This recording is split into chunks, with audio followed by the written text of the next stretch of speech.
The Iran-Israel shadow war has now gone full throttle. It has become front and center, the most important conflict of our times. This after the first ever direct attack by Iran on Israel, firing close to 200 ballistic missiles at cities like Tel Aviv, Jerusalem, even a military base in the southern Negev desert on Tuesday night. Now, back in April too, Iran had fired a whole bunch of projectiles, many of them drones, some of them ballistic missiles, about 300 of them, but much of those were intercepted by Israel's air defense systems. But by doing what it did last night, on Tuesday night, Iran has conveyed to Israel that it can hit Israel at a time and place, and most importantly, a capability or a degree or an extent of its own choosing. Now the big question is, how will Israel respond to this unvarnished direct attack by Iran on Israeli soil? It's not a question of if, because Israel can ill afford to be in this Hobson's choice, to be in this dilemma whether or not to respond to Iran. It has to, and it has to be seen to be responding to Iran. The question is not of if, the question is simply of when and how will Israel respond. What are the objectives here? Will Israel attack one of Iran's nuclear facilities? Because that would be a body blow. Remember, for the last 10, maybe even 15 years, Iran has been pursuing a nuclear weapon that they believe would be the ultimate crossing of the Rubicon, that would level out the asymmetry of defense capabilities between Tehran and Tel Aviv. Could Israel target one of Iran's many nuclear facilities? Will it prefer to attack the top Iranian leadership, call for regime change? Remember, Netanyahu had put out a video a couple of nights ago in which he spoke directly to the Iranian people and how they deserved a better leadership. Because in Israel's response to the Iranian attack on Tuesday night, to the Iranian ballistic missile barrage, how Israel chooses to respond to that, we will then be able to see the future course of this war. But first, let's bring you up to speed with the various options that Iran had, and it seems like it has chosen the first, most direct option, which is a direct line of attack at Israel.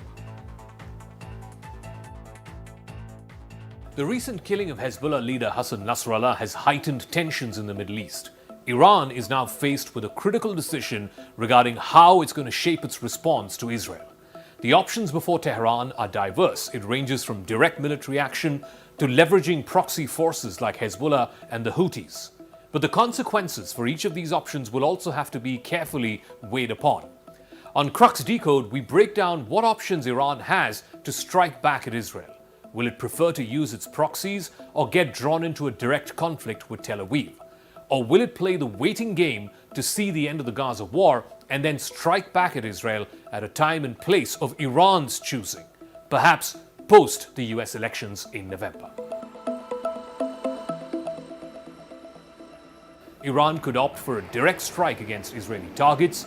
This would involve using advanced missile technology or even drones to inflict significant damage. They did something similar to this back in the summer when hundreds of Iranian drones attacked the Israeli heartland. But most of these drones were intercepted or they were taken down by Israel's air defense systems. However, this approach, a direct attack on Tel Aviv or Haifa or other major Israeli cities, it carries with it huge risks, including a potential escalation into a broader regional conflict. Iranian leaders are aware that such an action could provoke a robust Israeli counter-response. If Iran decides to respond to the Israeli strike, which took out the Hezbollah leader Hassan Nasrallah last week, it might not have to pull its punches like it did the last time. Tehran's telegraphed barrage against Israel last time, which was back in April, was written off by many as a failure. But Iran does have quite a few arrows in its quiver should its standoff with Israel continue to escalate further. Experts say that Iran has more sophisticated weaponry at its disposal. It can bring in its proxies into the fight, and unlike its attacks in the past, Tehran can utilize the element of surprise. And of course, there is the ultimate threat, which is officially activating its long-suspected effort to develop a nuclear weapon. Could Iran bring a nuclear weapon into question? Will Tehran go that far? The other option, and a more likely scenario in this case, would involve Iran using its network of proxies. Groups like Hezbollah, Hamas, and the Houthis are well positioned to conduct operations against Israel without directly dragging in Tehran. This allows Iran to maintain plausible deniability while at the same time retaliating effectively, even though everyone in the Middle East knows that Hezbollah is merely a proxy for the Khamenei regime in Iran. There's also covert operations. Iran may choose to conduct covert operations aimed at Israelis and Israeli interests abroad. This could include intelligence operations. It could also include targeted assassinations, which would be less visible than open warfare, but it would still serve as a form of retaliation. It can also hurt Israel and the world community by stepping up the attacks in the Straits of Hormuz and blocking the international sea lanes, particularly making the Red Sea lanes difficult for commercial and military ships to access. This will extract a heavy price on global shipping and commerce. And then, of course, there is the ultimate threat, which is highly unlikely, but Iran could escalate its nuclear program as a form of retaliation. This would signal that any attack on Iranian soil could lead to severe consequences, including a potential nuclear response against Israel. Now, analysts say it is common for Tehran to hold off on any direct or indirect action in a bid to avenge Nasrallah's death until it can determine a decisive course of action. But if Iran does choose to respond militarily, as it did back in April for the killing of 7 members of the IRGC, or the Islamic Revolutionary Guard Corps, that was a strike that happened on the Iranian embassy in Damascus. Iran blamed Israel for that strike, and then it unleashed hundreds of drones and other unmanned aerial vehicles into Israeli airspace. If Iran chooses to do that, it can take things much further than what it did back in April. While the prospect of direct conflict does exist, it is not the most probable outcome. Iranian leadership has historically favored what they call asymmetric warfare, using its proxies to try and avoid a full-scale war, which Iran may not be prepared for at this time, unlike Israel, which is already knee-deep in war for the better part of the last 1 year, first against Hamas and now over the last 2 or 3 weeks against Hezbollah. Also, the ongoing ceasefire negotiations involving 6 parties, including Egypt, Qatar, the United States, Israel, and of course Hamas, that could also complicate options for Iran. Iran may prefer to wait for a more opportune moment to strike without disrupting the ceasefire talks. Iran is a strategic actor playing for the long run, and it's not going to make any suicidal moves just yet. Its economic situation is still poor. It is still recovering from American sanctions as well as the COVID pandemic. It also understands it now has a window of opportunity before the elections happen in the United States in November. The Iranians fear former US President Donald Trump and him returning to the White House. They would rather prefer to see the Democratic candidate and the current Vice President Kamala Harris come back to the White House.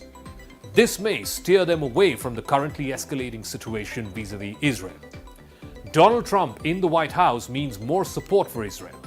Tehran's understanding and its belief is that America is the economic gateway to the rest of the world, and other countries will follow America's lead. Trump will only make things hard for the Iranians. Harris, who is slightly pro-Palestinian, at least understands the cost of the human crisis that has been unleashed in Gaza and may try to be a little harder on the Netanyahu regime. Therefore, the Iranians feel that the news against Tehran might loosen it just a bit if there's going to be a Democrat in the White House, and that could potentially give them some breathing space. The death of Hassan Nasrallah represents a significant blow to Hezbollah and its operational capabilities. Nasrallah was not just a charismatic leader, but also a strategic thinker who guided Hezbollah through numerous conflicts with Israel. His absence creates a leadership vacuum that could affect Hezbollah's decision-making and thereby limit Iran's capabilities at retaliating against Israel. Without Nasrallah, Hezbollah may experience delays in planning and its ability to execute retaliatory strikes against Israel. This disruption could weaken the immediate response capabilities of Hezbollah.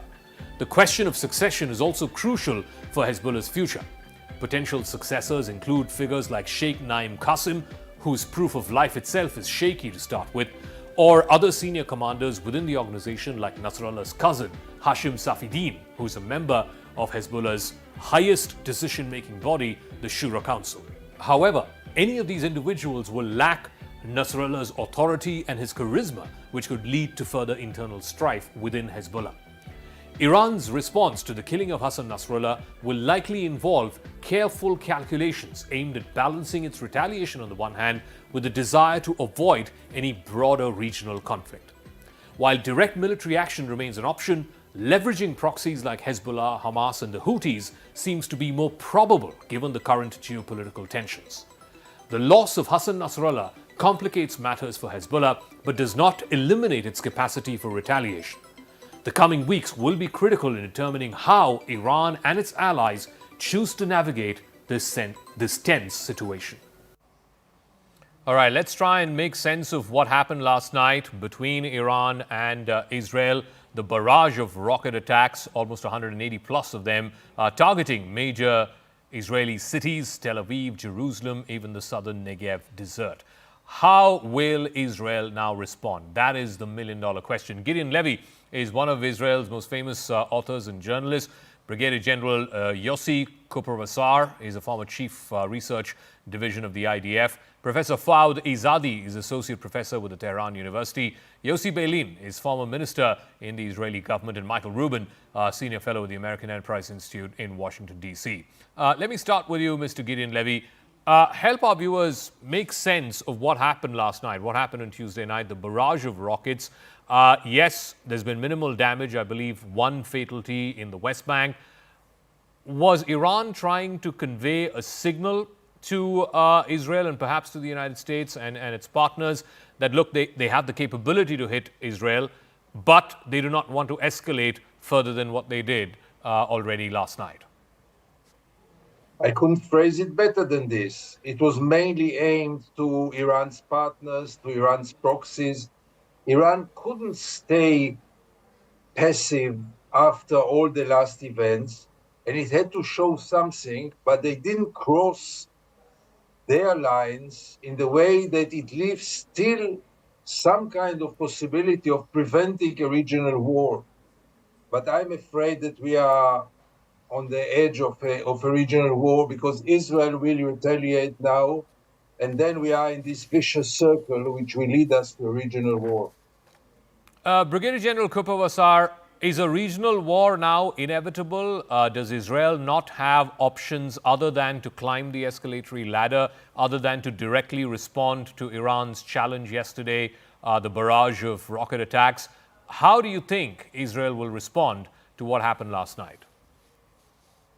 Well, there are all kinds of options before Israel can choose from all kinds of things. But I agree with Mr. Levy that Israel is going to retaliate and is going to retaliate and charge a price. Because unlike Mr. Levy, I don't think that this was just a move in order to please the spectators and the allies of Iran. This was 180 missiles flying over our heads in order to kill us. That was the purpose. We managed to intercept many of them, and we had some luck in the sense that we didn't have casualties, but the purpose was to kill Israelis. And therefore, there's no other way for Israel but to retaliate. And I think it's going to be something that's going to be painful for the Iranians, probably something to do with the Iranian nuclear program. That is very close to allowing the Iranians to have considerable arsenal of nuclear weapons within a year. This is something very dangerous, and somebody has to stop it. So let me ask Michael Rubin, how easy or difficult is that going to be if Israel makes the strategic calculation that the best response to what happened last night was to target Iran's nuclear facilities? How easy or difficult would that be for Israel to execute on its own? And if it does so, then would America have to inevitably get dragged into this potentially regional war? Certainly, it will be difficult for Israel, but it's doable, and the Israelis have shown that it's doable with by precise attacks in Isfahan last April. But here's the thing: if the Israelis go in with surprise, once they drop their ordnance, they're not going to have surprise on the way out. And therefore, the Israelis are going to want to go after command and control. anti-aircraft air batteries, enemy airfields. And then you're talking, according to retired Air Force General Chuck Wald, who led the U.S. air campaign on Afghanistan, about 1,300 sorties. The nightmare situation for the Americans, of course, is that the Israelis will start something, but then not finish it. When you have a hornet's nest, you have two good options. One is to leave it alone. The other is to get rid of it. But the worst possible option is to sit underneath it, lightly tapping it with a stick. So, what does that mean? That if Israel makes this strategic calculation, and I believe there is still some distance to be covered before they come to that conclusion, but if they make this calculation that the best way to respond to Iran's barrage of rockets last night is to hit the nuclear facilities, you're saying that's akin to stirring up a hornet's nest, and the Israelis will not be able to, they may be able to strike, but they may not be able to withdraw. No, what I'm saying is that Israelis are capable of doing it, but it's a complex operation. That said, it's easy enough to do. The thing is, while in Iraq in 1981, there was one target, and the Syrian plutonium processing plant was also one target in 2007, the Iranian program is spread around, and Iran, of course, is 4 times the size of Iraq. Now, you've got a situation where the Israelis can do this. Okay. The only good side is that the facilities buried under mountains, you don't need to destroy them. You only need to destroy the entrances. Okay, so let me ask Yossi Beilin, who's a former minister in the Israeli government, do you agree with that after the pretty dramatic events that we had overnight Tuesday going into Wednesday, the ballistic missile barrage by Iran, the question then is, how is Israel expected to respond? The view of 2 out of the panelists who I spoke to just now, they seem to suggest that attacking Iran's nuclear facilities would be the way to go as far as Israel is concerned if they want to cause maximum strategic damage. What is your view? We are looking at this battle like a battle of gladiators. Once Iranians are hitting us, now the question is when and how we are going to retaliate. Then the question will be when and how they will go to retaliate, and we might have, God forbid, a regional war in order to do what exactly? It's so stupid and so unneeded. So the question is the following one. Is the United States going to do something about it? The United States is supporting Israel, understands that what the Iranians are doing is totally crazy, crazy. And that they are really the enemies, the enemy of the Democrats in the world, and not only the Democrats. And the question is whether it is possible. Maybe not, but I'm asking it. I'm asking myself, I'm asking the Americans, if there is a possibility now to do something about a general agreement with Iran vis-a-vis Hezbollah, maybe also vis-a-vis Hamas, although their relations with Hamas are not exactly like the relations with Hezbollah, which is its satellite. In order to pacify the region, there is a possibility. So, is there a possibility of an agreement? I'll come to that in 1 second, but I think the consensus view seems to be, and let's get a view from Iran. Let's get a view from Tehran. Professor Vowed Izadi is at the Tehran University. He's now joining us. So, the consensus view seems to be that Israel certainly will do something and be seen as doing something, whether it is targeting the nuclear facilities, some kind of oil facilities, perhaps the headquarters of the IRGC. We don't know in what form or shape Israel's response will be. But if it does so, Professor Izadi, what is your concern? What is the prevailing mood in Tehran right now? Are they bracing for some kind of a direct confrontation by Israel? And if it so happens, then how does one contain it? Because such a thing has not happened in many, many years now. Well, people are celebrating on the streets. So if you come to Tehran or any other city in Iran and you hang around the cities, you don't see any concern. You see people sort of giving each other sweets, waving Palestinian flags, waving Lebanese flags, waving Iranian flags. One reason Iranian government responded to Israeli attacks was because of this public opinion pressure on the government. When Ismail Haniyeh was assassinated in Tehran, Americans sent a message to the Iranian government saying that a ceasefire was near, and they asked Iran not to respond. Okay. Under Article 51 of UN Charter, if your country is attacked, you have a right to respond to that attack. So Iran waited a couple of months. Not only a ceasefire didn't come, Israelis assassinated Sayyid Hassan Nasrallah, Hezbollah Secretary General. They killed more than 2,000 people in Lebanon. Okay. They increased the number of the people who were killed in Gaza. It's over 42,000 now. And they wanted to have a ground operation against Lebanon. They wanted to go inside the Lebanese territory. Okay, so let me ask Gideon Levy. So then the question, Mr. Levy, is, I mean, up until a few weeks ago, maybe last month, the view in Israel seemed to be that Benjamin Netanyahu is stretching this war for his own political purposes, for his own political survival.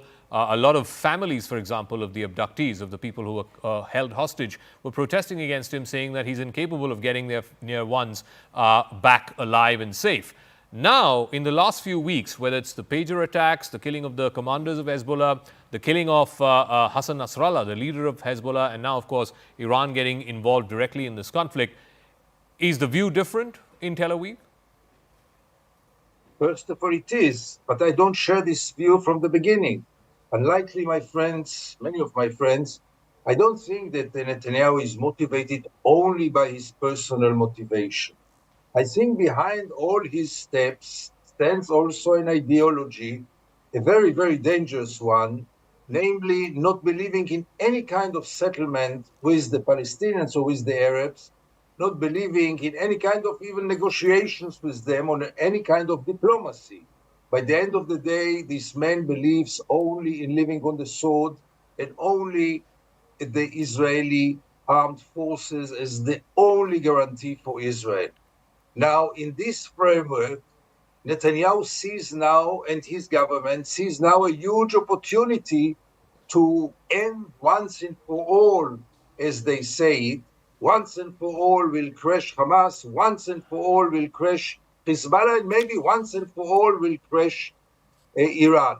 This is obviously a fantasy which will never be achieved, but I think this motivates him now, and he might even be in a hubris now, because on one hand, in the polls, he's doing better. Mm-hmm. On the other hand, there are those military successes which lead to nowhere. But people like successes like this. So let me ask Yossi Beilin that. Do you agree with Gideon Levy's view that perhaps because of the events of the last month or so, certainly the last couple of weeks, Israeli Prime Minister Benjamin Netanyahu might be tempted to think that this is the opportune moment to not just secure the Israeli citizens from the threats of Hamas and Hezbollah, that's one part of it, and that's the stated objective of this war when it began on the 8th of October, but he possibly sees this moment to try and realign the balance of power in the Middle East if he were to land a debilitating blow on the Iranian regime? Well, the question is whether such a reshuffle in the region demands another war, or demands more blood and sacrifices on all the parties. Why should we do that? I mean, I would like to see a reshuffle in the region. Mm-hmm. I would like to see a situation whereby Hezbollah is implementing the UN resolution of 2006, the resolution 1701, which it actually acquiesces to it then. This is not too ambitious. And also the agreement, the Taif agreement of 1989, which said very clearly that all the militias will hand over their ammunition to the government of Lebanon, which is regretfully a very weak one. And it is an interest of all those who believe in peace to strengthen the government of Lebanon. Okay, let me If ask this is Michael possible, Rubin. Michael Rubin, then we are is having this a pipe dream, or is this, as Naftali Bennett, the former Prime Minister of Israel, put it, a historic 50-year opportunity that Israel's got to once and for all rebalance and realign the forces at play in the Middle East? Is regime change in Tehran a pipe dream or a reality that's very much within the realm of achievable? The first point is, let's not forget, this is a war that was imposed on Israel. There are no direct grievances between Iran and Israel. It's ideological on the part of the Ayatollahs. Now, to answer your question directly, Joe Biden is standing by Israel. Israel feels it's going to get criticized no matter what it does, the expression in for a penny, in for a pound. The difference is that Kamala Harris, should she become president, is more beholden to a progressive base, which is hostile to Israel. So there's a calculation going on that Israel's going to get criticized no matter what it does. It might as well try to do the job as completely as possible. But there's a ticking clock that after January 20th, it might not have these freedoms of operation. So you buy the view that Netanyahu is sort of racing against the clock to do whatever his objectives are. Of course, it started with neutralizing Hamas. And then, of course, there was getting the hostages back. And then in the last few weeks and months, it's been about resettling the northern populations. And now here is an opportunity for him to try and rebalance or realign the forces at play in the wider Middle East. If that means change of regime or change of guard in Tehran, then so be it. If that means putting back Iran's nuclear program by 10 years, then so be it. He's got basically between now and the 20th of January to do that. And Iran is playing the opposite game, which is they're playing for time. Yes, I absolutely think that is correct. At the same time, make no mistake, this isn't simply about Benjamin Netanyahu and his calculations. What is often misunderstood in Washington is that there's broad consensus among Israel's security apparatus about how to deal with the threats, the existential threats that Israel faces. If only one or two missiles get through each of these barrages, it's a game changer if they have biological, chemical, or radiological warheads. That's why Israel can't afford to celebrate its interception abilities.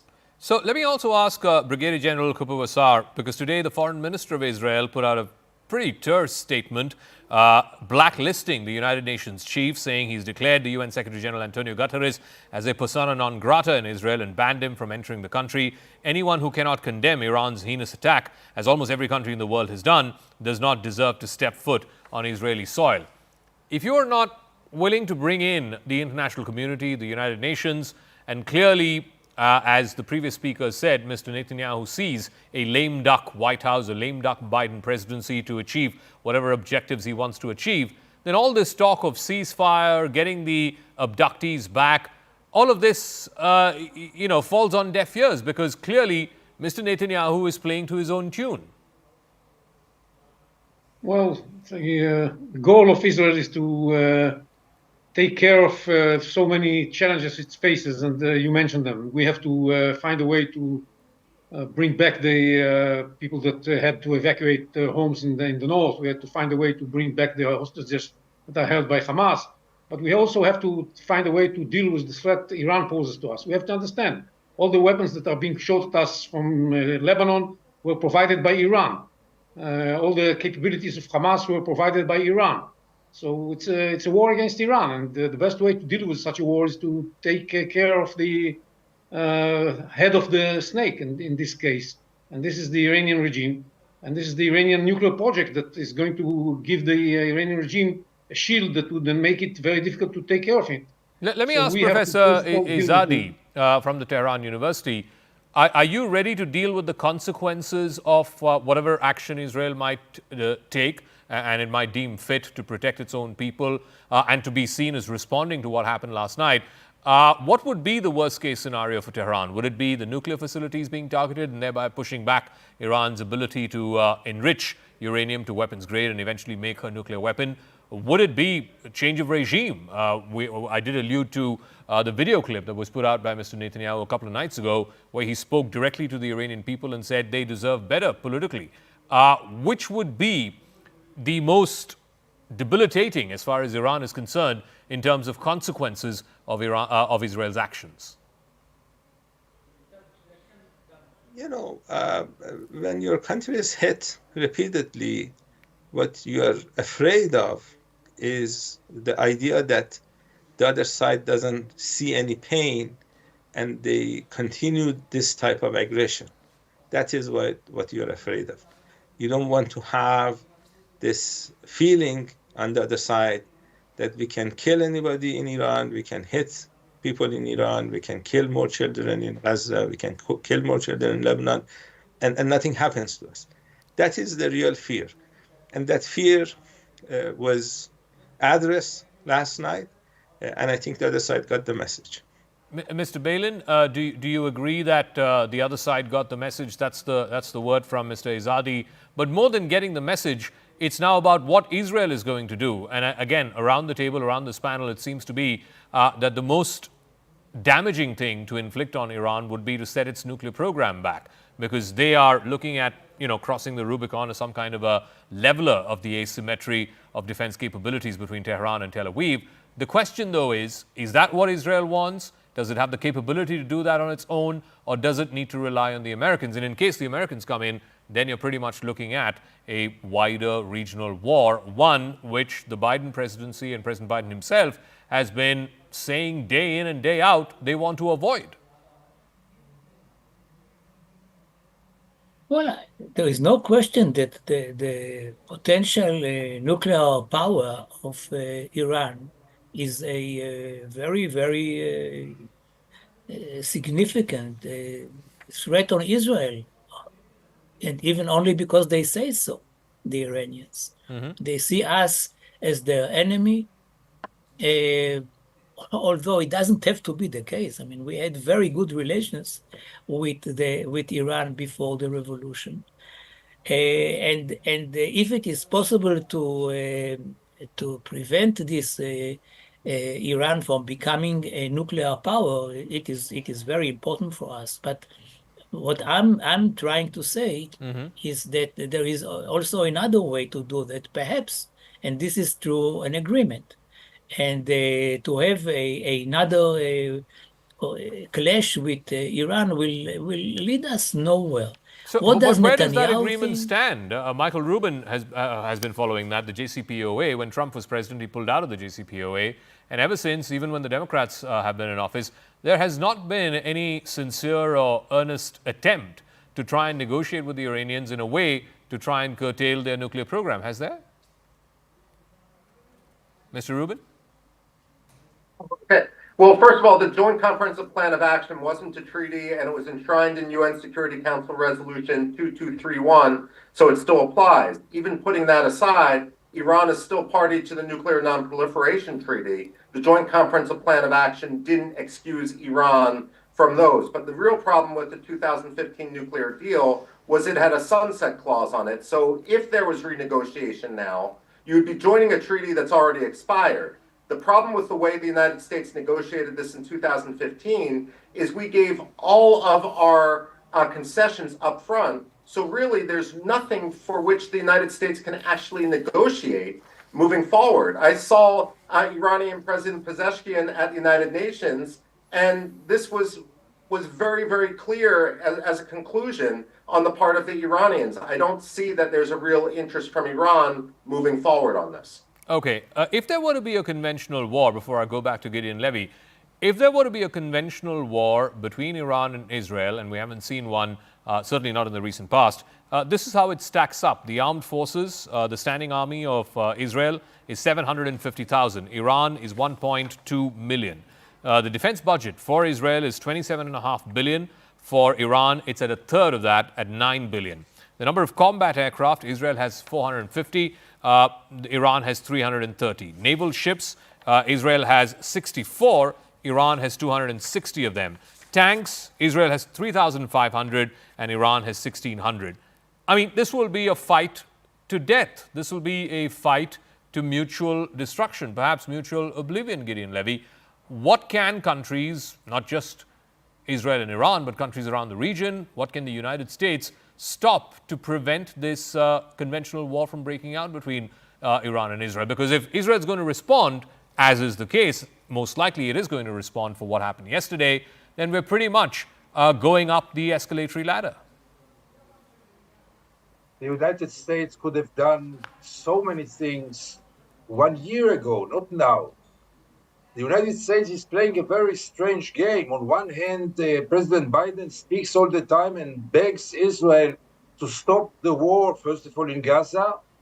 And in the same time, he supplies Israel with unlimited and unconditioned arms and ammunition, which leaves Israel with total freedom to do whatever it wants and ignore the advices or the request of the American administration.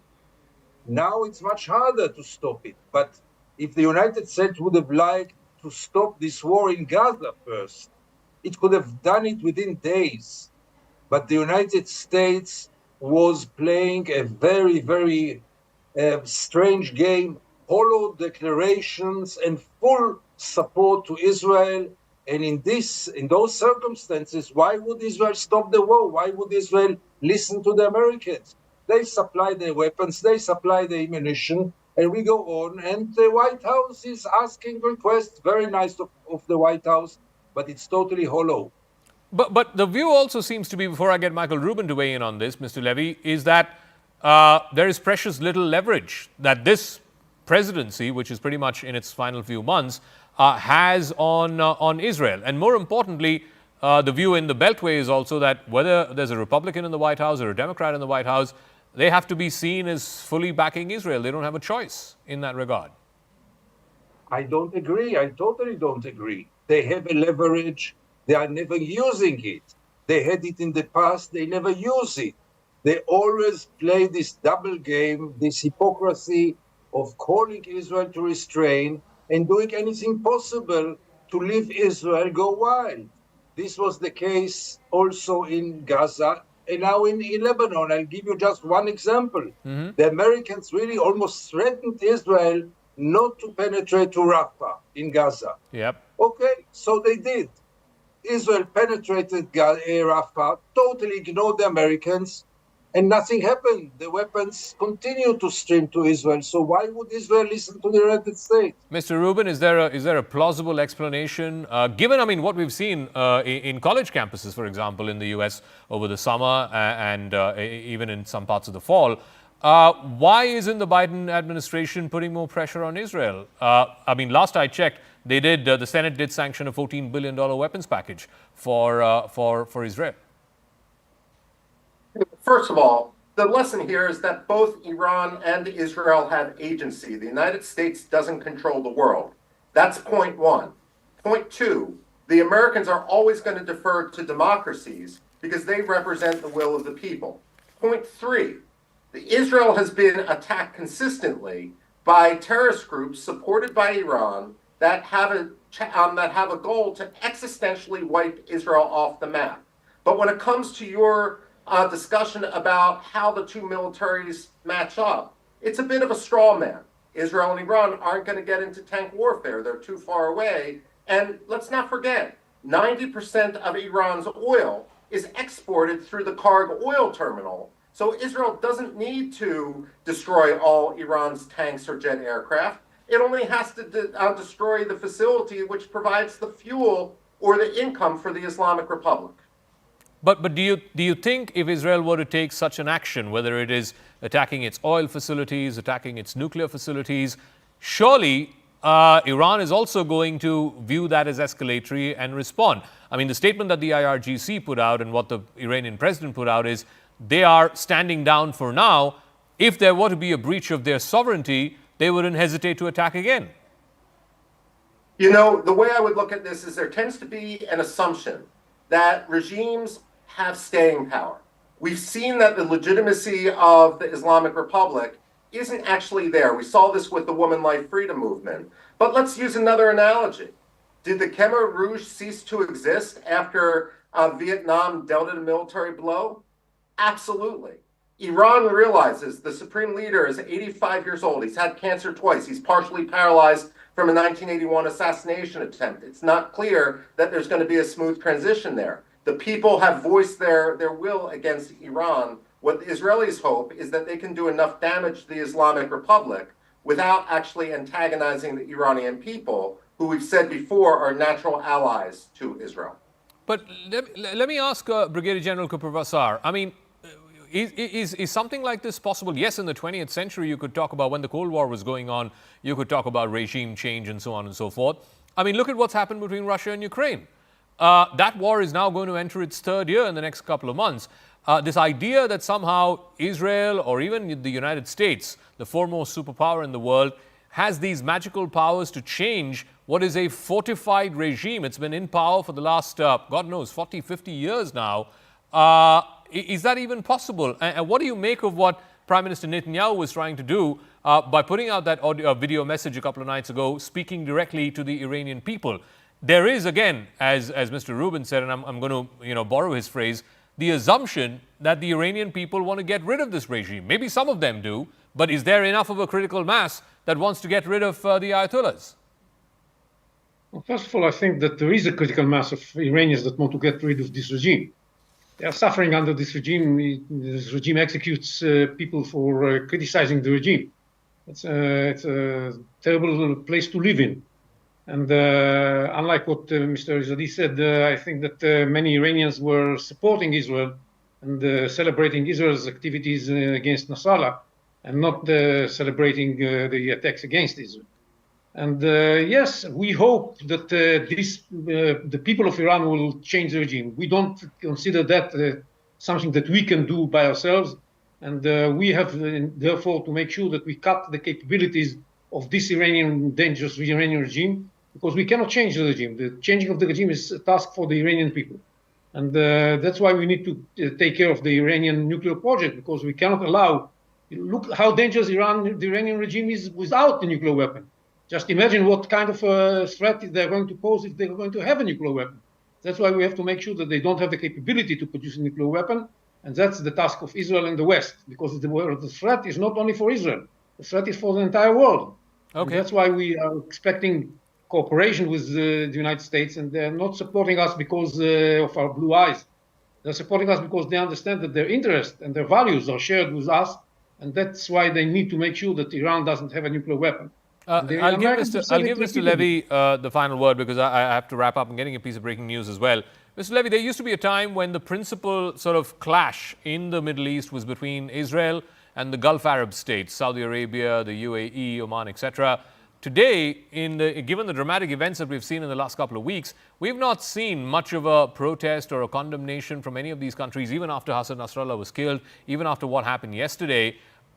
Do they have a vested interest in Israel being able to, I mean, I know some people think it's a pipe dream, this whole business of regime change, but is that because these Gulf Arab states also want to see Iran cut down to size? And if Israel is able to do it with American help or without American help, then they have a vested interest in seeing that through.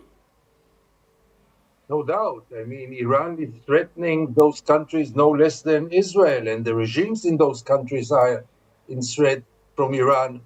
But don't get wrong. I mean, the good relations with the Gulf, which is a strategic asset, and Israel should be very, very happy about it. But as long as we don't touch the core issue, namely the Israeli occupation, as long as this is not solved, nothing will be solved in the Middle East, including relations with Iran. Israel is supplying enough reasons for all those countries to hate Israel, at least in the level of public opinion and society, civil societies. And as long as we continue with the occupation, nothing will be solved in the Middle East, even if we'll have the best relationship with Saudi Arabia and with Qatar and even with Bahrain. The main problem is still unsolved. All right. I would tend to agree with you on that. This is the unfinished business in the Middle East, and until you can meaningfully move in that direction, no matter how much you normalize relations with, Saudi Arabia or Bahrain or Oman or whichever country there is in that region, I don't think you're going to fully solve the problems of the Middle East, or it's going to become a normal region of the world without all of these bombs and rockets and ballistic missiles flying around. Thank you very much to our wonderful panelists for joining us this evening and trying to put into perspective what happened, the gravity of what happened last night, what Iran did, and what may be the response options for Israel given what their strategic objectives are. At the end of the day, I think the critical question is, does Israel want to target and push back Iran's nuclear program by 5 or 10 or 15 years in a way that it is simply buying time? Because Iran, like I said, is playing the opposite game, which is it knows it's an inevitability that at some point it is going to get a nuclear weapon, or at least be able to produce one, and that will necessarily change the whole balance of power in the region. But we're getting a piece of breaking news, and I think this is important in the context of what's happened in the Middle East over the last few days. We're now getting word that Iran's Supreme Leader Ayatollah Ali Khamenei had warned Hezbollah chief Saeed Hassan Nasrallah to flee Lebanon. This was just days before he was killed in the Israeli airstrike that happened last Friday. He's now deeply worried about the level of Israeli infiltration of senior government ranks in Tehran. Now remember, ever since he got news of Hassan Nasrallah's death, him being killed in an airstrike in Beirut, the Supreme Leader of Iran, Ayatollah Ali Khamenei, has gone into a secret place. No one, not even his closest inner circle, knows what this secret hiding place is. He's of course issued statements from these, even last night when the ballistic missile barrage happened. He's issued a statement saying that this is what they intend to do on the Zionist regime. But if indeed this is true, that Ayatollah Ali Khamenei had warned the now dead Hezbollah chief Hassan Nasrallah that his life was under threat, and is now worried about the level of Israeli infiltration in the highest ranks, in the highest echelons of the Iranian government, that is something that is noteworthy. That is something that we will keep an eye out on. Anand has more details on this. Anand, so this again sort of lays bare open some of the fears of a man whose regime has existed for the last 30, 40 years, but is on very shaky ground now. Zaka, and to our viewers, doesn't this echo what Ahmadinejad had said just the other day, where he said that the IRGC itself may have been infiltrated by the Israelis? And someone like Ahmadinejad to come out and say that there has been deep infiltration into the Iranian ranks is not something which should be taken out of the ordinary. Now with the Khamenei himself worried that there is infiltration within the Iranian ranks, this is writ large. The other thing is, who got to know? How is it that an Israeli shell company got the purchase order to buy those pagers, which ended up with not just the Hezbollah, but also ambassadors and envoys, official envoys of Iran, had some of those pagers on their person. So clearly it had to be infiltrated. So at various levels, right, even to know the exact location of Nasrallah, at all points in time, it all points to the fact that the Israelis have embedded themselves deeply into the Iranian state. And Ayatollah Khamenei clearly voicing those concerns. All right. We've also got an update from the IDF chief, General Herzog Haveri, who has now said that Israel will respond at a time and place of its choosing. And more importantly, he's also said that Israel has the ability to hit at any part of the Middle East. So he's not necessarily saying that this will be a direct attack on Iranian territory. This could very well be on an Iranian asset or an Iranian mission in any part of the Middle East, much like what we saw back in April when the Iranian embassy compound in Damascus in Syria was targeted, and that of course led to the 300-odd projectiles being set off from Tehran into Tel Aviv, into Israeli airspace. So this could well be an attack outside of Iranian territory, but certainly looking at Iranian assets. Perhaps an attack on one of the higher commanders of the IRGC, we don't know. But he has said that yes, Israel will respond, it will be seen as responding, and it will respond at a time and place of its choosing, including at any part of the Middle East.